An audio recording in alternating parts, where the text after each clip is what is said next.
Hello, my name is Chase Murphy, a senior consultant here with ProVal Tech, and I have a quick manage tip for you that came up from a call the other day. We were talking about scheduling tickets, and it was kind of a pain to set up some of those schedules, and I was able to show someone how to use the calendar properly, and I thought that would be a useful tip for everybody else that might have missed it.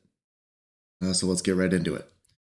So if you're looking at a ticket and you open up a ticket and you want to get that on someone's schedule or your own schedule, setting it up can be a little bit of a pain. You can go into the ticket, you can schedule, you can check your availability.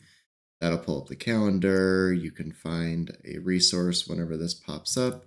And then you can add an item to their calendar, an activity, a ticket, things like that.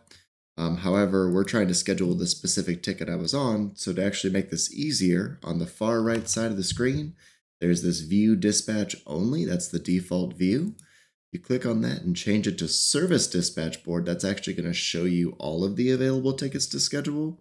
It'll also give you an opportunity to change the view that you're looking at. So we can just go to the single day so we can see that resources availability for that day.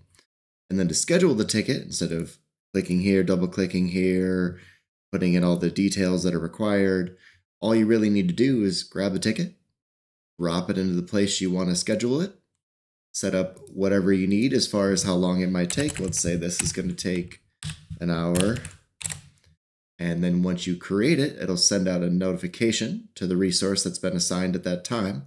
Hit create, and it's going to show up in the calendar once you send out, or give you the opportunity to send out the message before you send it immediately, so you can customize it.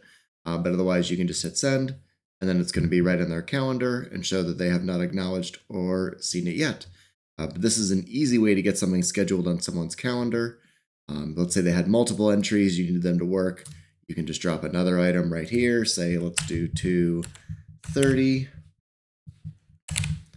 Oops. And now we got the second ticket scheduled. And that's a much easier way than having to go in, manually type all of this out. This way, it's just on the resources calendar and they can easily see it. So there's the quick tip on how to use the dispatch calendar more effectively. We hope this was helpful for you. We do try to post new videos each week on products that we manage, including ConnectWise products, PSA products, etc. So please subscribe or like this video if you found it useful. Thank you.